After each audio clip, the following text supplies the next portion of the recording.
In Austin, I'm Mark Mullins. Governor Greg Abbott says Texas needs to have a new top prosecutor position. It is a role he says should be focused on taking cases that local district attorneys either do not. Sorry. Let's take it from the top again. All right, in 3, 2. In Austin, I'm Mark Mullins. Governor Greg Abbott says Texas needs to have a new top prosecutor position. It is a role he says should be focused on taking cases that local district attorneys either do not or will not prosecute. This includes Travis County's DA, Jose Garza. KVUE's Daniel Perot has more on what the governor is calling for and why he says the state needs to step in. Governor Greg Abbott says Texas needs a chief statewide prosecutor to rein in what he says are rogue DAs. It's pretty much already a fait accompli that there is a statewide prosecutor. Retired Travis County judge and current criminal defense lawyer Charlie Baird says the Attorney General already has broad statewide authority. In Texas, it's generally up to local district attorneys to decide which cases to prosecute and which cases to bring to trial. As a general rule, the Attorney General's office has to be asked to get involved on a prosecution. In a social media post, Abbott said progressive DAs are literally leading to the murder of Texans. Those DAs must be held accountable and prosecutorial power must be shifted to actual prosecutors. That post was in response to one about Michael Najee, who does not face a murder charge, but Travis County court records show he's faced 30-plus charges since 2019, ranging from misdemeanors for criminal trespass to felonies for things like aggravated assault and burglary. The governor's office argues the DA's office has not done enough to pursue charges against him in recent years, but Baird says there's more to it than that. He does not have the knowledge and the wherewithal and the information that the local prosecuting authority does to see why the case was resolved in a certain way. Baird says other states have a way to intervene in prosecutions, often through the Attorney General's office. But even in those states, he says local prosecutors still have great discretion. It's not just a question of what the local prosecutor is handling the case.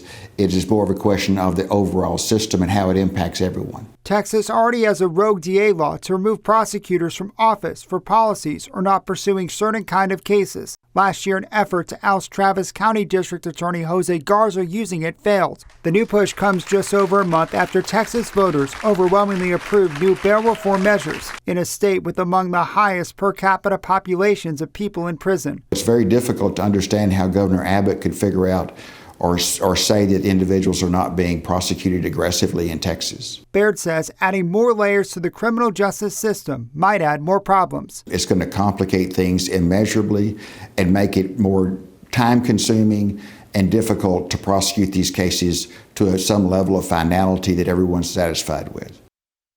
And that was Daniel Perot reporting. State lawmakers are not scheduled to return to the state capitol until the 90th regular legislative session, which is slated to begin in January.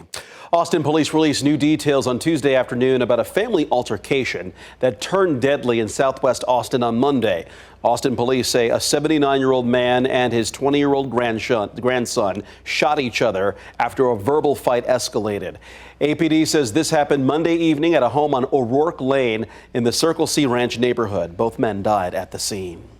Court documents are giving us a clearer picture of what led up to a deadly shooting in North Austin last week. Austin police say late on December 17th, officers responded to a call about a man who was shot in the head after a fight with two other men. That shooting happened at a game room located off I-35 near Breaker Lane. Officers found the victim's body in front of the business. Now, according to an arrest affidavit obtained by KVUE, surveillance video shows the suspect, 30-year-old Quavon Easley, leave a different game room nearby before the murder. A witness told officers Easley gave the victim permission to take his bike, who then rode off on it. The affidavit states that Easley went to the other game room looking for him. The witness says he heard Easley and the victim arguing about where his bike was, then heard a gunshot and saw Easley run off. Police arrested Easley on December 18th. He's currently booked in the Travis County Jail on a first-degree murder charge. Hutto Fire Rescue has reached a milestone after approving their first-ever collective bargaining agreement with its unionized firefighters. It comes after voters signed off on a deal to allow negotiations last year. While not all of its staff members are part of the agreement, the fire chief says it impacts everyone. KVUE's Kelsey Sanchez explains. Here in Hutto, Williamson County ESD 3 Fire Chief Scott Kerwood says the city is exploding with growth. It's very important because we're a fast-growing community. According to the U.S. Census Bureau, as of 2024, the population was over 42,000. That number will only keep growing, which is why Kerwood said signing a first-of-its-kind contract for firefighters was necessary. This is something that we have worked towards, and we urge the firefighters to go forward again because we won't always be here, and it provides that stability for them. The contract was signed last week and is in partnership with the Hutto Professional Firefighters Association, IAFF, Local 4707. It formalizes policies and procedures already in place while clearing the path to establish future decisions. It also includes compensation adjustments, overtime, and benefits. We really solidified things that we were already doing because I've always run the organization, even though we didn't have a contract. I always ran the organization as if we did have one because I knew at some point we would. So while these firefighters head out with a new contract under their belt, Kerwood wants to remind everyone of one thing this holiday season. Check your smoke detectors.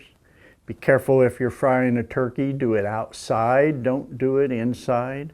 Do not throw your wrapping paper into a fireplace, and just be safe during the holidays. In Hutto, Kelsey Sanchez, KVUE News. Austin police say a driver is facing charges after his passenger died in a crash in northeast Austin over the weekend. APD says this crash happened early Saturday morning around 3:30 a.m. Officers responded to the westbound lanes of East Highway 290 near Springdale Road. They say an SUV and a tow truck crashed into each other. Both drivers stayed at the scene, but a woman, a passenger in the SUV, died. The driver, 32-year-old Jordan Atkins, was arrested and charged with intoxication manslaughter. A new mayor has officially taken over in Kyle. Yvonne Flores-Cale won the office in a runoff election earlier this month. She served on Kyle City Council for the past 3 years. Flores-Cale took the oath of office during a special ceremony on Tuesday evening.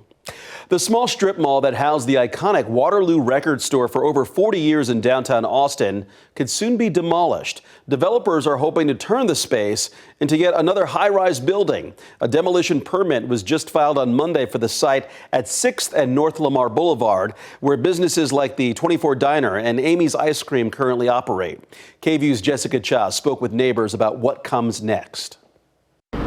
Well, according to the building plans, the new development is going to be a 112-foot tall glass building.